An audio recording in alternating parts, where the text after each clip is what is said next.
What's up guys, it's Sam Robles from Palo Fishing, and today I'm going to show you guys how to use Flexcoat's rod building kit to build your first fishing rod.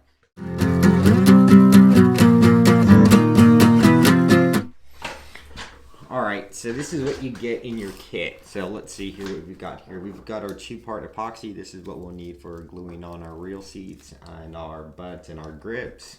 Let's see what we've got in this bag. We've got some adhesive for the tip tops. We've also got some glue for gluing our guides. This is actually a temporary glue. We don't use this. We use rubber bands so that we can load test them. But so I won't be using this. But again, you can buy a bag of rubber bands pretty cheap, as what we do. You've got some finishing brushes of different sizes. These look to be about 1/4 inch. These look to be about 3/8 inch. You've got these little plastic sticks, which I imagine are mixing sticks for the epoxy. The kit comes with a Flexcoat X-Acto knife. It says Flexcoat made in the US. There are plenty of blades. You can go through a lot of these here. Nail clippers, so I've seen people do this on videos. I've never used them. I have a different technique for trying to trim that excess line. So what people like to do is they try to use these clippers when they're pulling the thread on the wraps and try to get really close to the blank. They do have a little bit of curvature on them, so it does help. I find that with my X-Acto knives I can get pretty close, and actually I'll show you guys a trick on how we can eliminate some of that fuzz without having to use these clippers. You have some mixing cups for your epoxy. So these are actually pretty sophisticated. You can see they've got the lines on them to tell you how much volume is in this cup. This might be a little, you don't need these. I know these are a little bit more expensive. We buy our mixing cups at the dollar store, so nothing too fancy there.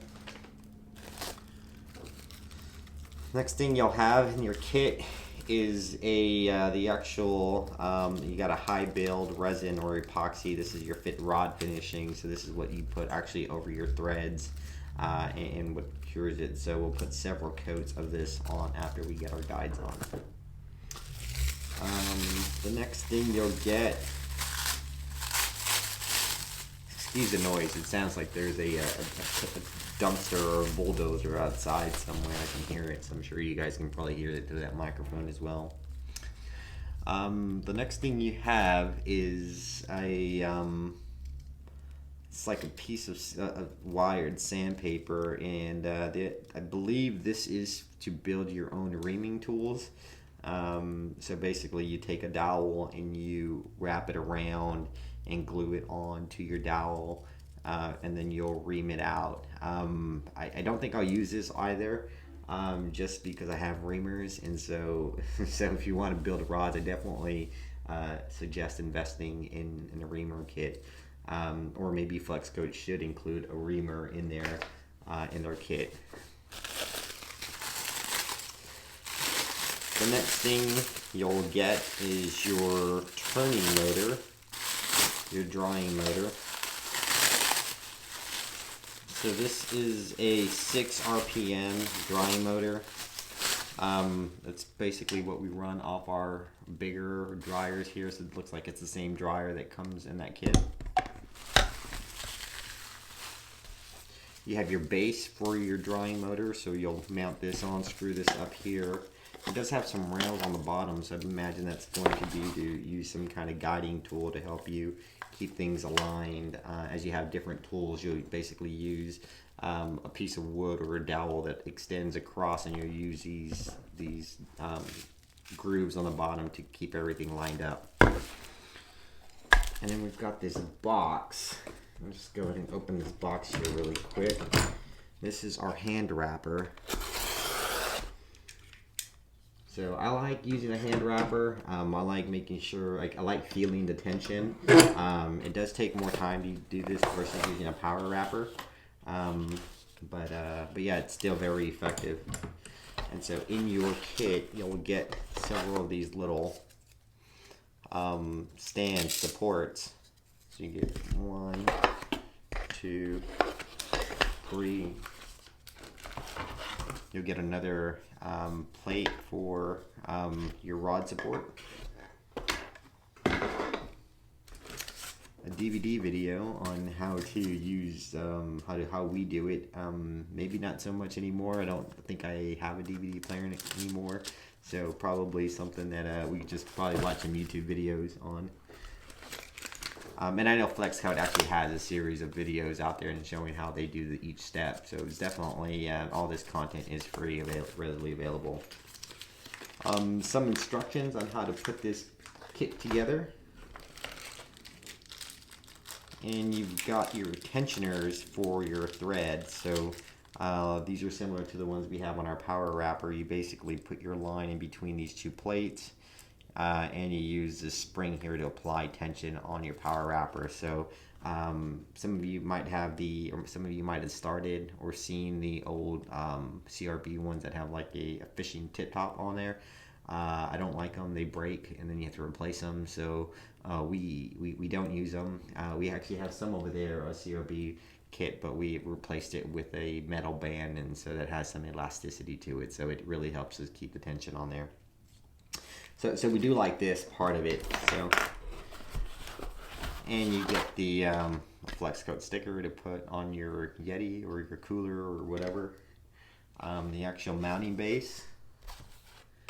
A FlexCode catalog with all their other products that they sell. So definitely, right now the FlexCode products that we had before we got this kit was this.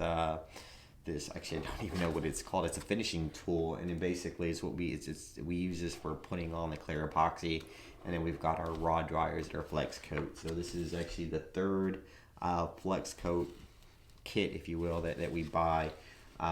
We do use a lot of their resins and their epoxies, but haven't used too much of their tools, just because of the way we got started. We got started through Mudhole, and then Get Bit, and then through a few other vendors that we buy stuff for, and kind of the same way most people get started. That's how we got into it. But there are other options and alternatives, and FlexCode is one of them. So I'll be talking about that one today.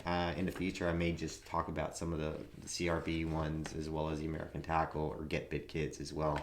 So, but yeah, so there's definitely lots of things you can choose from in terms of equipment and tools that you may need for building rods. But again, we're just going to try to utilize as much of the kit as we can. Again, the exceptions that I've seen so far is I'm not going to build my own reamers. I have them. You can do it. So you can do it with this, and I would imagine you use this 2-part epoxy to basically glue this onto an old fishing blank or an old rod that you may have to do that. So basically what I would do is, if you have an old blank, just chop it down into different segments and then wrap this around different parts of it. So for your narrow, you'll use the tip part of it. For something more medium, you'll use a different blank, and so forth. So just to get that different diameters of the rod you're building. So that's all that comes in the box. So I'm going to take some time here to put this together, and I'll come back and we'll start working on the rod when we have all this together.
So really actually not too bad to set up. So the rest of this stuff I'll just throw away and come back here in a minute.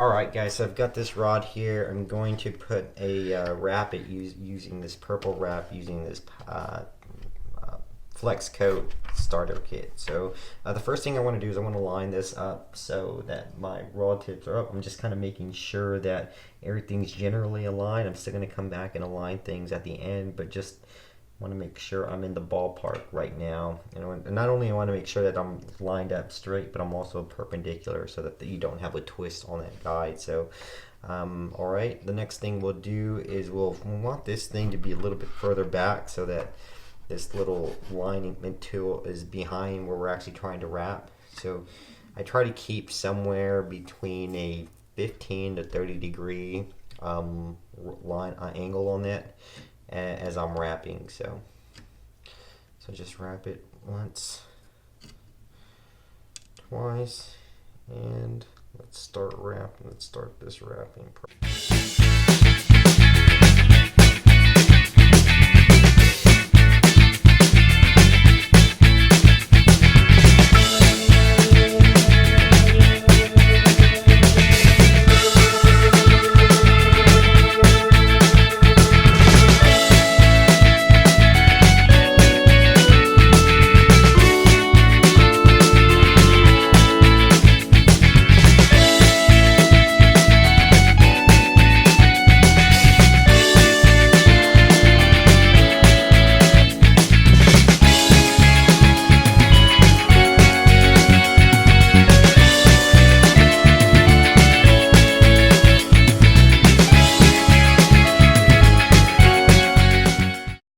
So not too bad actually. It's worked out pretty good on this one. So yeah. So overall, I do like this tool. I do like this kit. I haven't used the dryer. The dryers are pretty simple, pretty straightforward. They're all the same. They're all about 6 to 9 RPM. People have different preferences. I found out that using the actual finishing tool works a lot better than the slow, so I like to put it on when it's rotating fast and then put it up to dry slowly. But nonetheless, this kit by itself is it is very functional. It is very useful. There's a few things I would have done different on it, but for the most part, this kit can get you started into building rods if you want to sell rods out of your house or whatever it is. It doesn't take much space, where some of these more permanent tools are you have to take them out and they take up a lot of space. So this, you work on a rod, you put this under your bed in your closet and it's out of sight, and you don't need a big space like this. You can do this on your kitchen table, on your countertops, wherever it is. So yeah, I do think this kit is a good investment for someone looking to get into building rods. This kit retails for about $200, so it's a little bit more expensive than the mud hole, but I do think the quality of it is it just feels sturdier and heavier, and plus the people at FlexCoat are good people. If you ever have any problems or issues, they pick up the phone and they're very happy and to assist you and help you out. So yeah, so if you're interested in getting into rod building, definitely look into this kit. If there's a different rod building kit that you use right now, or have recommendations on, add it to the comments below so we can know, we can check it out, share it with the community. If you got a little bit of value of this, help us out and hit like our page and subscribe to our channel. I'll try to put out videos like this over the next few months, just to really give you some tips and pointers on how we build rods and just do some things like this, just reviews on different tools and products out there. So yeah, so thanks again for watching, and subscribe to our channel, and have a good day. Thanks.